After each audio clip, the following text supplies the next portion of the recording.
So Sandy is our franchisor, esthetician, and everything, mentor, all in one package. So please, let's give her a round of applause. Good afternoon, everybody, and thank you very much for having me here again. It's an absolute pleasure to be with you from Johannesburg in South Africa. And it's been an absolute pleasure to meet our current students and to see what our education team is doing on the ground. It's all very easy to be sitting there in your little royal tower and imagining that things are happening where they should be. But it's not until you actually walk into the classroom that you see and identify what truly is being done here in Lagos. The way Ifoma explained to you what it was like from 2015, the dark days. We talk about the dark days because they were so somber. It was really difficult to wake up the community in Nigeria. And this was our first BTI college here in Nigeria. And congratulations goes out to Dr. Ifoma because she's opened not only in Lekki, but also in Ikeja now. So we currently have 4 branches of BTI in Lagos, in Nigeria, the other ones being in Abuja and Port Harcourt. So yes, just watching the elevation and development of beauty in Nigeria has been really soul rewarding because in my history, I've managed to examine in 14 countries, and only this particular country has shown such remarkable growth that it brings me to this point where I'd like to discuss with you the skincare education gap. Because having looked around the world and having been part of Sedesco International for so many years, having 21 colleges of our own currently in Africa, we notice that there is a massive skincare education gap. So we need to address the needs of skin of color. And by doing this, we can empower estheticians for inclusive beauty. I know in Nigeria, you're dealing with 99% skins of color. But in the rest of the world, for those of you, and there's a majority of you, where when I say, who would like to go and work internationally, they say, yes, we'd love to go and work internationally. We need our international qualifications. For those of you who are one of those people, you are going to be working with many, many different types and colors of skins. So coming from the history that you have, you're going to be bringing an incredible amount of information to the international world. And impressively so, because I'm beginning to see what's happening as I've gone around the world. So let me share a little story with you. Coming from South Africa, we come from a generation or an era of apartheid. And let's face it, brutally, apartheid is something that is one of the most evil atrocities that has ever happened in the world. And that's the world that I grew up in. I went to school with only white people. I went to beauty college with only white girls. Boys weren't allowed. You weren't allowed to have a different religion. You weren't allowed to be different sexual orientations. You only had to be a white woman to go to beauty college in those days. And that was tragic because the majority of the population in South Africa is people with skins of color. So there we were, Crystal Tower, looking down upon the world of South Africa, thinking that we knew what we were doing and what we were doing was right. But as true as Bob, not.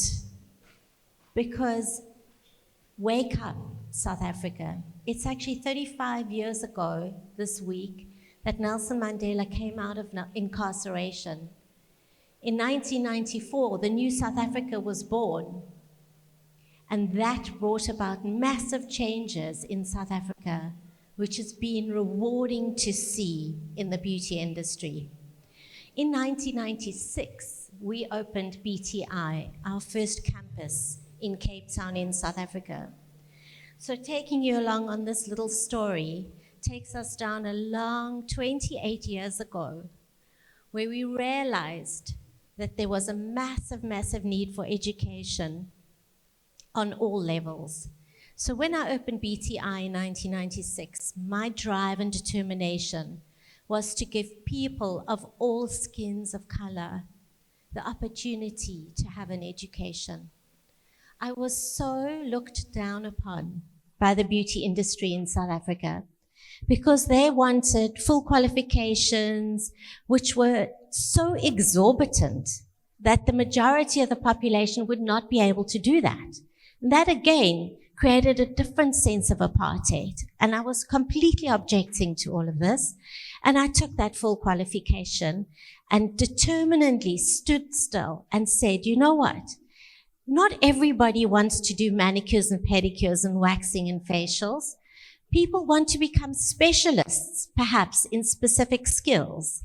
And look around this room today.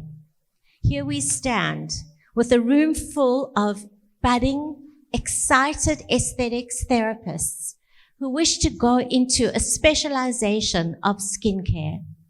So let's keep that story rolling, because if we've made such immense changes where we have 77 graduates before us today, let us make sure that we continue to educate skins of color. But how can we do this unless we know what we're talking about? So why does this matter? All skin colors need to be considered on all levels. Do we agree? Please, can I just have a yes? Yes, we all agree. Excellent.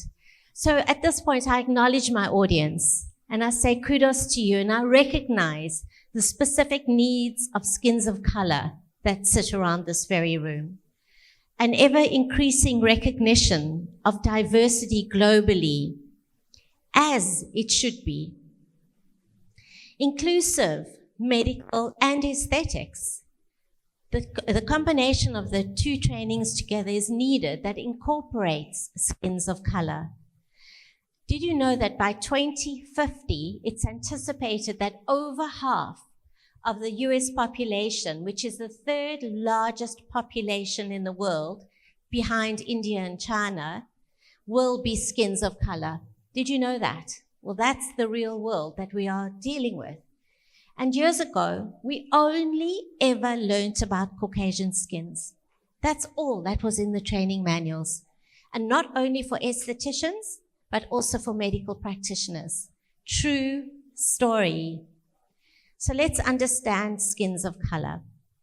Of course, skins differ among different racial and ethnic groups in structure, function, and response to damage. So it doesn't mean that just because you have a skin of color, there is one standard practice for all. Looking at melanin, skins of color contain more melanin, providing some additional natural protection against sun damage.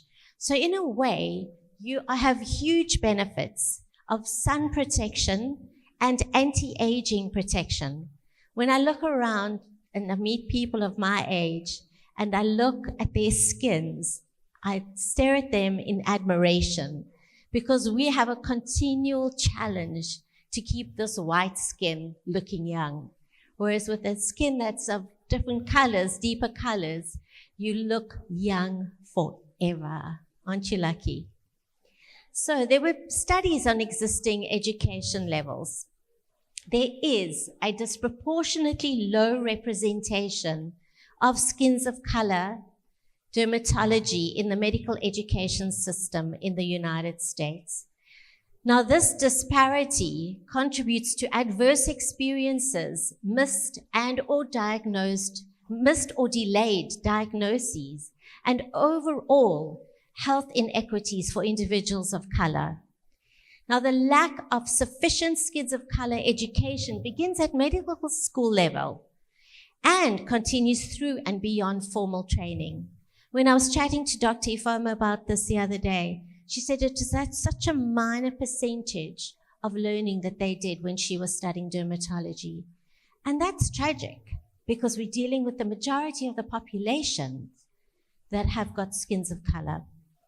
So this can be seen in the images of common and uncommon skin conditions, in darker skins in widely used textbooks and educational resources, as well as in the lack of formal training in skins of color in many, many training programs.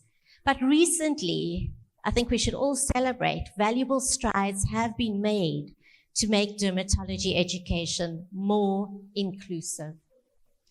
So let's look at some key skincare challenges for skins of color.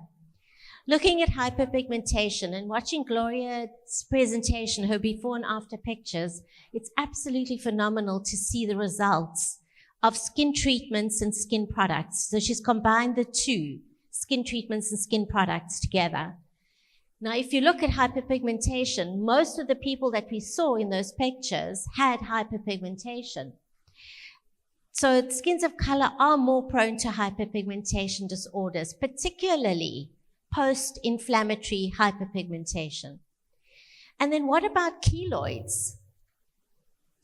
Skins of color experience raised scar-like keloid formations on their skin. It is much worse on a skin of color than a skin of light color. Looking at acne, certain types of acne are far more common on pigmented skins and can leave those dark marks behind. If I have a pustule on my skin, I get left with white marks. If you have a pustule on your skin, you get left with brown marks. Right. So you can imagine those hyperpigmentation issues that are going on a continual basis, and the dilemmas that you're facing on a day-to-day. Uneven skin tones are an issue as well due to the high melanin production in skins of color. That can cause uneven skin tones. But look at me, I'm full of ephelides. What are ephelides, ladies? Freckles? I'm covered in freckles. I'm a combination of uneven skin tone. I always used to joke with my parents and say, I'm definitely a mixed race from South Africa because I'm completely brown and white. So I take it all on. And I have very, very, very curly hair. What about late diagnosis? I mean, this is the most tragic thing for me when I think of skin cancers. Now, skin cancers are less common in your community, but it's more deadly because what happens is because of the late diagnosis of skin cancers, it's far further extended than for somebody like me that picks it up very, very quickly. There are different presentations of skin cancers in black-skinned individuals from presentation in light-skinned individuals, which is why I showed you the difference of the light-skinned cancer and the dark-skinned cancer just below. And what about eczema and psoriasis? So for me on my skin, when you see eczema and psoriasis, it shows very red and inflamed. But that's not very easy to see on a pigmented skin. So it doesn't necessarily look darker, but what you may see is like this ashy color or darker patches instead of redness, which sometimes can lead to misdiagnosis. And that is grossly unfair. And then melasma. Gloria was speaking as well about melasma. This is very specifically due to hormonal changes or too much sun exposure, which can cause, it starts off by looking like a gray mark on the skin, but eventually it becomes a much darker brown patch, particularly on the forehead and on the cheeks, doesn't it? And then looking at scalp and hair issues, we're seeing this so much in South Africa because most of our black community, the ladies are wearing hair extensions, wigs, and it's causing a lot of what they call alopecia traction. And the alopecia traction is caused by these tight hairstyles pulling back on the scalp.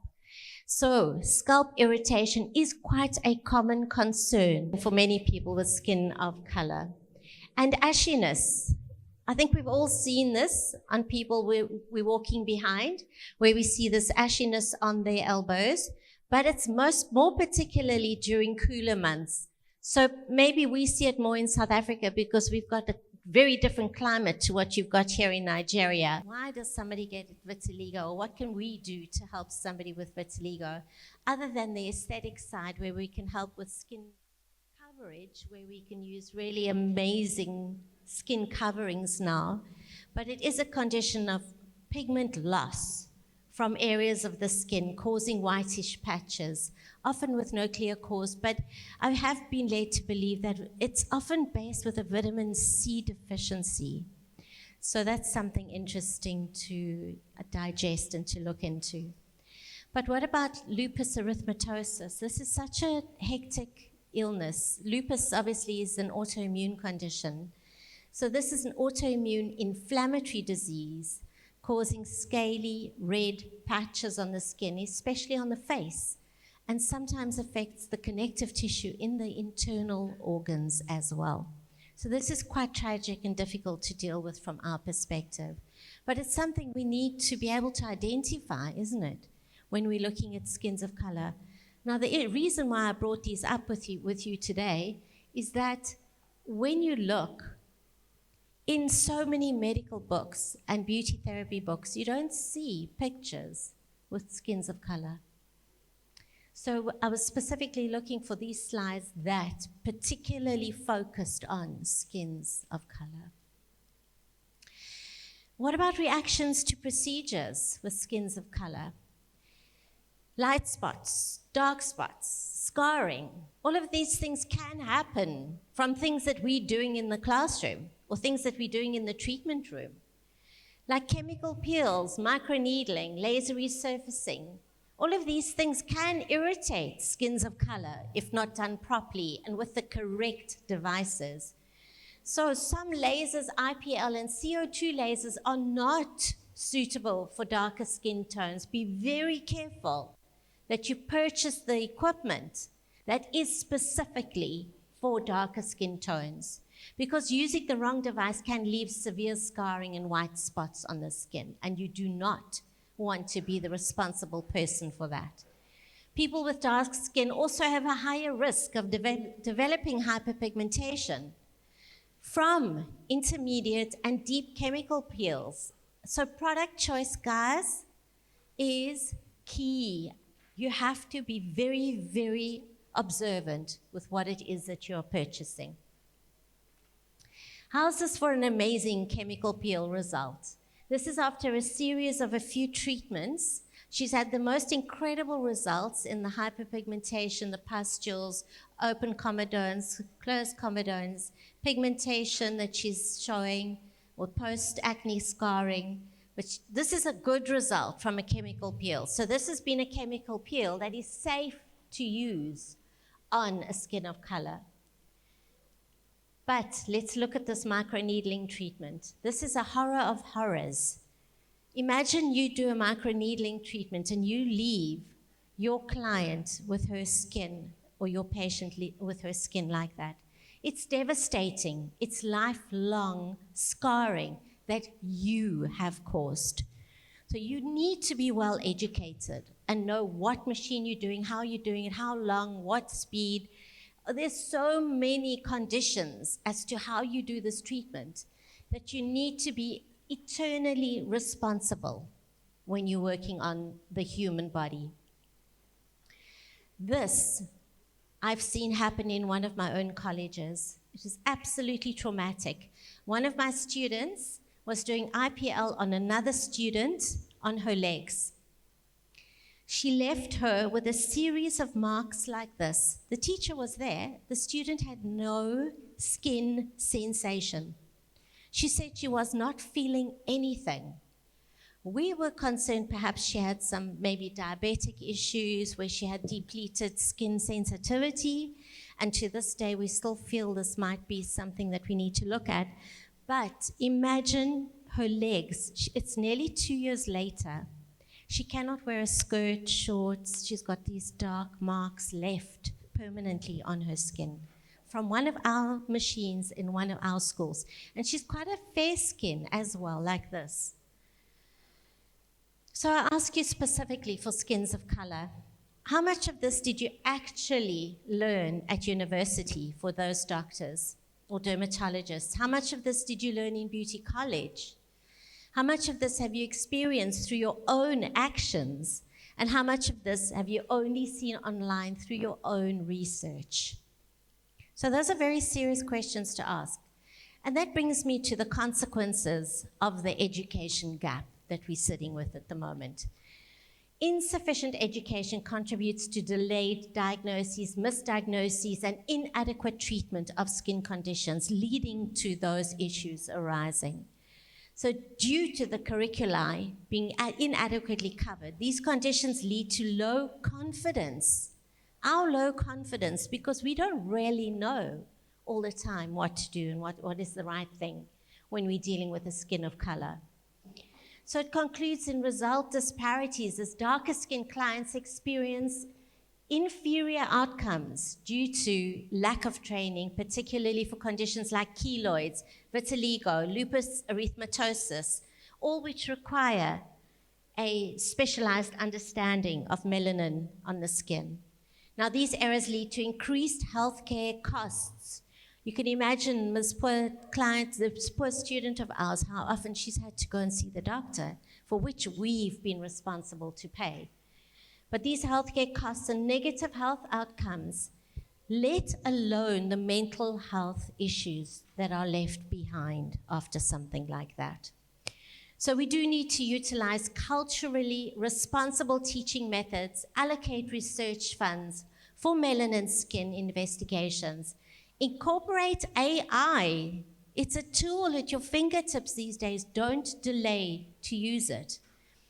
And develop melanin-specific guidelines and increase diversity in skincare experts.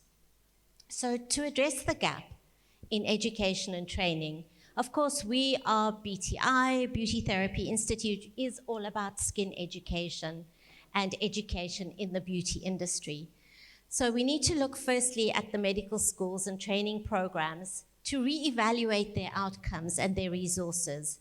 Have programs like a Skin of Color program, which should be included in all medical dermatology programs, and encourage formal training here in Skins of Color in Nigeria. You should be inviting the international community to forums such as this to educate the European community, the Western community, the Eastern community in Skins of Color. We should take responsibility in Africa to be doing just that. So the practical steps for estheticians. Now, CPD, continuous professional development. As beauty therapists, skincare therapists, there is no law that we have to have continuous professional development. But watch this space.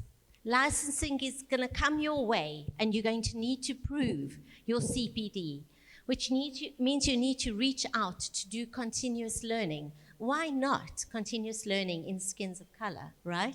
Recognize the importance of tailoring skincare products. You heard again Gloria speaking all about the treatments, but also about the products that you utilize to make such a difference on the skin. And so it's products, treatments, and advice to the specific needs of different racial and ethnic groups. Have you learned microneedling yet? Have you learned microdermabrasion? Have you learned chemical peels?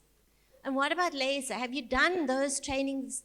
If not, it's something that you desperately need to pick up, because that knowledge is going to support you in your efforts to make a difference on Skins of Color. So we need to know those product ingredients and know what they do exactly for the skin, and conduct thorough consultations with our clients to be sure that we're doing everything right to cover their skin concerns as well. So looking at the future of skincare, there is a rise of personalized skincare products and treatments tailored to racial and ethnic differences. Homemade products taken from the earth, which I absolutely love that concept, that we can start to have products that are taken from our own earth to make a difference. Products need to be created which work specifically with your skin color, your skin type and condition.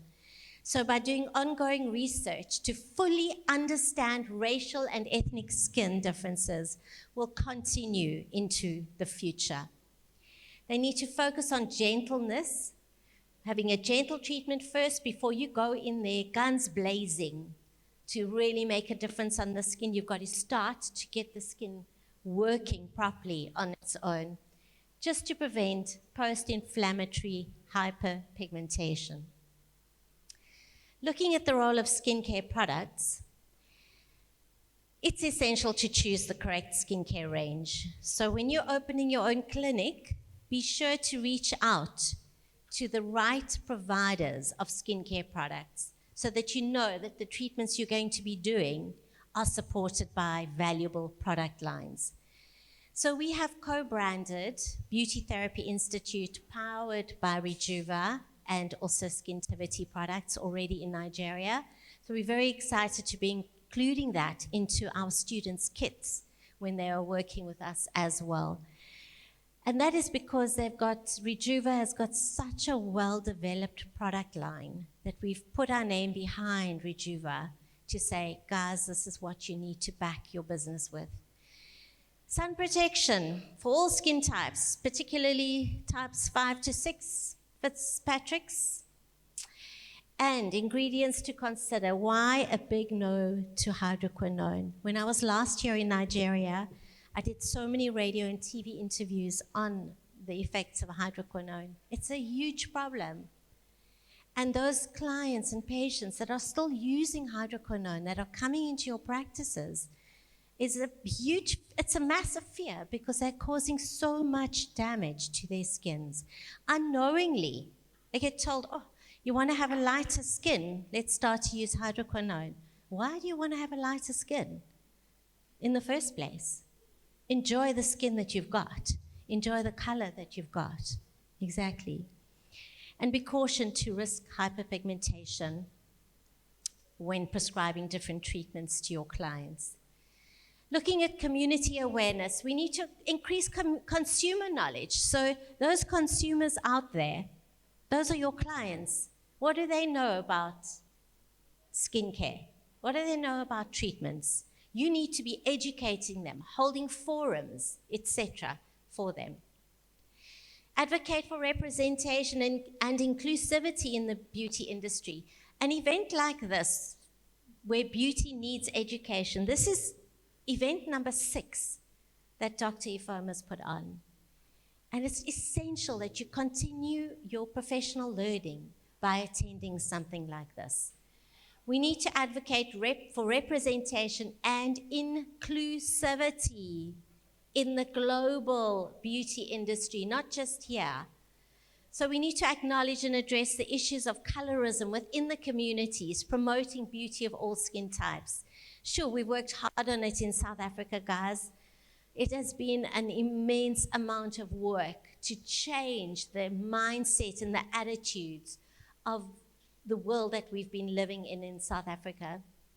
And Tando can vouch for what it is that we've had to do to make things different. And also, of course, to highlight educational strategies for better skin health. So how beauty schools can improve?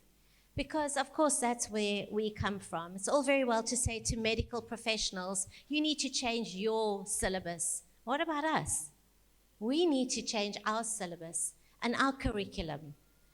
And how can we do this? By implementing a skin of color curriculum. We have a section in our manual facial book. It used to be called Black Skincare, but now it's called Ethnic Skincare. And we had quite an interesting story, changing the word black to ethnic and white to Caucasian, and then all sorts of things went very wrong in that book. But that's a story for another day. But we need to know and be able to treat different skin colors, hair types, nails, issues like this that are different to skins that are unpigmented. So beauty schools can offer courses such as treating skins of color. Why not? To increase the understanding of how to manage skins of color and address common issues. We have a need to integrate these images like this, into our school books to make sure that everybody is being addressed in terms of color. We need to focus on the practical treatment of skin by addressing the lack of training and education on skins of color within esthetician schools, and invite industry professionals, which is exactly what we've done today, to deliver guest lectures, conduct workshops, or host demonstrations at beauty schools, and stay updated with the latest research that's happening. We need to partner with dermatologists, we need to partner with estheticians and R&D scientists to make a difference out there for everybody. And my worst is the examination bodies. We need to appeal to these international awarding bodies to add this to their curriculum. It's not there. It's not even discussed. It's not even covered. It's tragic. We need to ensure a cross-section of examiners are sent out and experts to examine our students, right? People who know and understand skins of color. And we need to include theory and practical examination criteria specifically for skins of color. So we'd just like to say, in conclusion, my wishes. I wish to reiterate the importance of addressing the skincare education gap for achieving health equity. I wish to encourage estheticians and beauty enthusiasts to champion skin diversity by offering nurturing skincare as it deserves. And I wish to put a call to action today to every one of you to encourage ongoing education, inclusive practices, and advocacy for better representation into research. So thank you very much for your attention. I appreciate it.